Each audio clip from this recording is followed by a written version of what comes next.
America, Iran దేశాల మధ్య జరుగుతున్న అత్యంత కీలకమైన చర్చల్లో తొలి రౌండ్ ప్రశాంతంగా ముగిసింది. ఈ చర్చలకు పాకిస్తాన్లోని ఇస్లామాబాద్ వేదికగా మారింది. చర్చల్లో అమెరికా తరపున ఉపాధ్యక్షుడు JD Vance, Steve Witkoff, Jared Kushner పాల్గొనగా ఇరాన్ తరపున విదేశాంగ మంత్రి Abbas Araghchi, parliament speaker Mohammad Bagher Ghalibaf ప్రాతినిధ్యం వహించారు. పాకిస్తాన్ ప్రధాని షహబాజ్ షరీఫ్ మధ్యవర్తిత్వంతో జరిగిన ఈ హై లెవెల్ సమావేశం రెండు దేశాల మధ్య దశాబ్దాలుగా ఉన్న అపనమ్మకాన్ని తొలగించి శాంతి మార్గాన్ని సుగమం చేసే ప్రయత్నంగా కనిపిస్తోంది.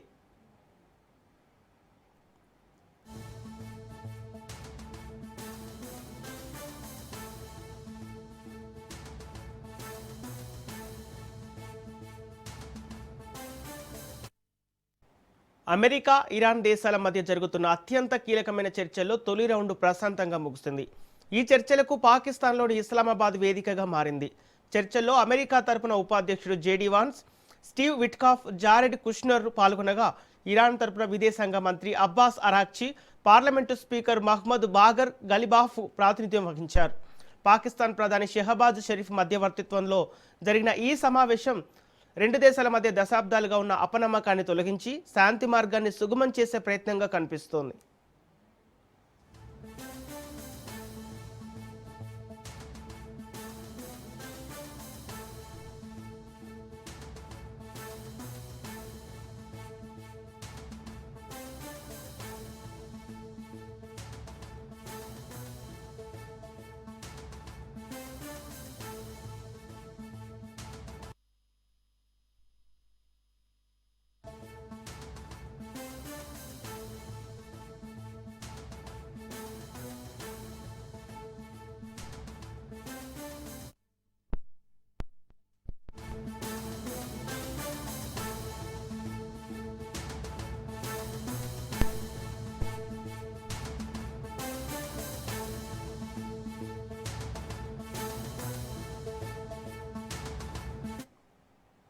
ఇరాన్తో జరుగుతున్న చర్చల పట్ల అమెరికా అధ్యక్షుడు డొనాల్డ్ ట్రంప్ కఠిన వైఖరిని ప్రదర్శించారు.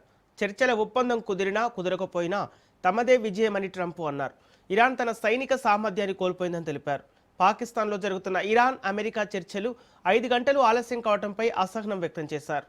ఇరాన్ చిత్తుగా ఓడిందని, వారి నేతలు, సైనిక కమాండర్లు దాడుల్లో చనిపోయారని, ప్రస్తుతం వారు చర్చల ద్వారానే మనుగడ సాధించగలరని ఆరోపించారు.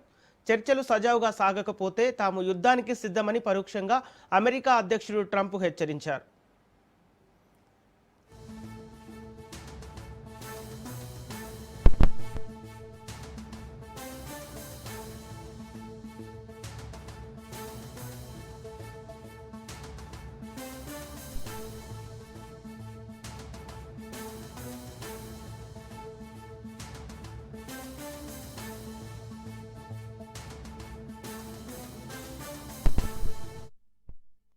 Getting a lot of reports. They've been meeting for many hours, as you probably have noticed. We'll see what happens. Look, regardless, we win. Regardless what happens, we win. We've totally defeated that country. And so let's see what happens. Maybe they make a deal, maybe they don't. Doesn't matter. From the standpoint of America, we win. One of the things that's happening is that boats are sailing up and heading out to our country. Big, beautiful tankers, and we're loading them up with oil and gas and everything else, and it's a pretty beautiful thing. Getting a lot of reports. They've been meeting for many hours, as you probably have noticed. We'll see what happens. Look, regardless, we win. Regardless what happens, we win. We've totally defeated that country, and so let's see what happens. Maybe they make a deal, maybe they don't. Doesn't matter. From the standpoint of America, we win. One of the things that's happening is that boats are sailing up and heading out to our country. Big, beautiful tankers, and we're loading them up with oil and gas and everything else, and it's a pretty beautiful thing.